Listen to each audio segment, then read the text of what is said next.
Mardi 21 janvier 2025, le Dieu passionné et compatissant. Nous vous accueillons de nouveau sur votre chaîne Aventure dans la parole. Nous partageons ensemble chaque jour des réflexions importantes pour notre foi en Dieu. Nous prions pour que, aujourd'hui encore, par le Saint-Esprit, la paix et la grâce de Dieu nous soient données dans l'étude de sa parole.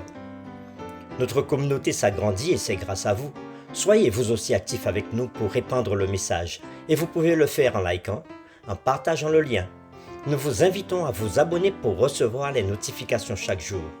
Et pour un confort d'écoute en continu, nous vous proposons la playlist de chaque semaine.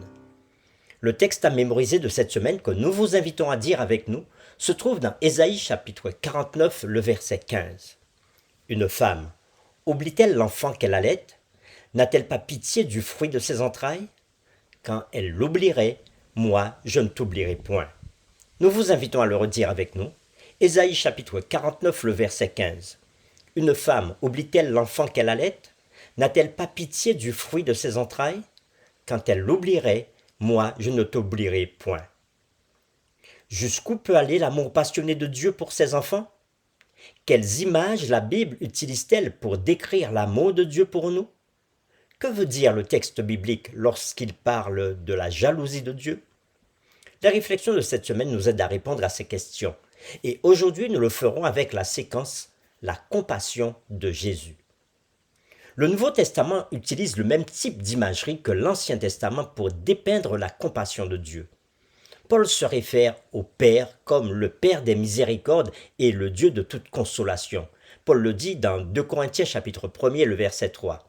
De plus, Paul explique dans Éphésiens chapitre 2 verset 4 que Dieu est riche en miséricorde et rachète les humains à cause du grand amour dont il nous a aimés.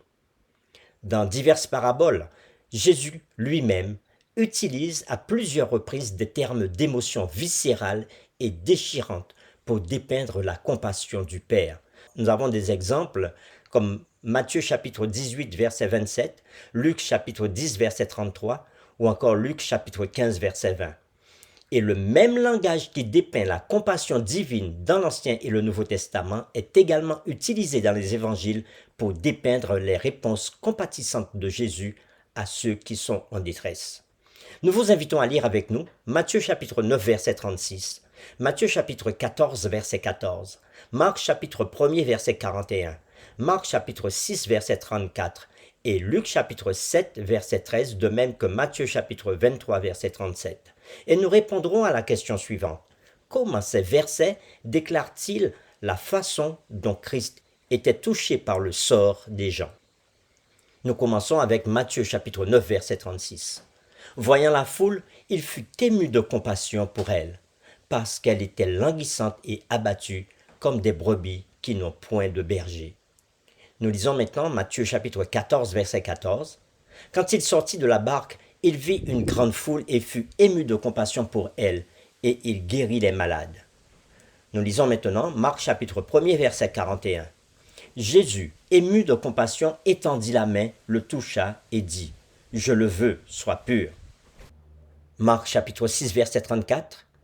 Quand il sortit de la barque, Jésus vit une grande foule et fut ému de compassion pour eux, parce qu'ils étaient comme des brebis qui n'ont point de berger, et il se mit à leur enseigner beaucoup de choses. Nous lisons Luc chapitre 7 verset 13. Le Seigneur, l'ayant vue, fut ému de compassion pour elle, et lui dit « Ne pleure pas ». Matthieu chapitre 3 verset 37. Jérusalem, Jérusalem, qui tue les prophètes, et qui lapide ceux qui te sont envoyés. Combien de fois ai-je voulu rassembler tes enfants comme une poule rassemble ses poussins sous ses ailes, et vous ne l'avez pas voulu.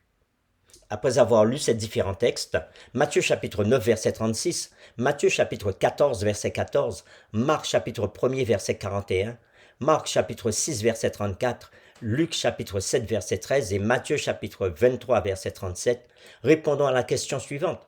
Comment ces versets éclaire-t-il la façon dont Christ était touché par le sort des gens? À maintes reprises dans les évangiles, il est dit que Jésus fut ému de compassion pour des personnes en détresse ou dans le besoin. Et il ne ressentait pas seulement de la compassion, il répondait également aux besoins des gens. Et oui, Jésus aussi se lamentait sur son peuple. On peut imaginer les larmes dans les yeux de Christ lorsqu'il regarda la ville en s'écriant « Combien de fois ai-je voulu rassembler tes enfants comme une poule rassemble ses poussins sous ses ailes, et vous ne l'avez pas voulu. » Ce que nous avons lu dans Matthieu chapitre 23, verset 37. Ici, nous voyons que la lamentation de Christ correspond étroitement à celle dépeinte de Dieu tout au long de l'Ancien Testament. En effet, de nombreux érudits bibliques notent que l'imagerie d'un oiseau prenant soin de ses petits est utilisée uniquement pour la divinité dans le Proche-Orient ancien. Ici, beaucoup voient une allusion à Deutéronome chapitre 32 verset 11 où Dieu est décrit comme un oiseau planant au-dessus de ses petits, les protégeant et prenant soin d'eux. Pour terminer, réfléchissons à cette question. Il n'y a pas de meilleur exemple du grand amour compatissant de Dieu pour nous que Jésus lui-même qui s'est donné pour nous dans la démonstration ultime de l'amour. Pourtant, Christ n'est pas seulement l'image parfaite de Dieu, il est aussi le modèle parfait de l'humanité.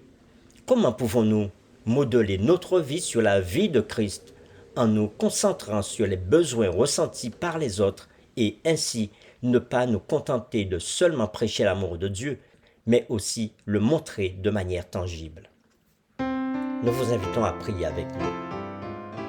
À travers l'étude d'aujourd'hui, Seigneur, nous avons pu voir comment, dans le Nouveau Testament, à plusieurs reprises, il est fait allusion à ta compassion pour nous, pour tes enfants. Et Jésus a été le plus bel exemple, le plus grand exemple de cette compassion. Parce que Jésus a eu compassion de personnes, de la foule et même du peuple. Et il a pleuré sur son peuple qui ne voulait pas l'écouter. Seigneur, nous voyons ainsi ton amour en pleine démonstration pour tes enfants, pour ceux que tu aimes. Aide-nous à pouvoir répondre à cet amour en t'acceptant dans notre vie. Mais surtout, aide-nous aussi à prendre exemple sur Jésus afin d'aimer ceux qui sont autour de nous, leur apporter, leur démontrer notre amour afin de leur apporter un peu de bonheur dans leur vie et surtout leur montrer la direction qui est Jésus-Christ. Merci de répondre à notre prière car nous t'avons prié au nom de Jésus. Amen.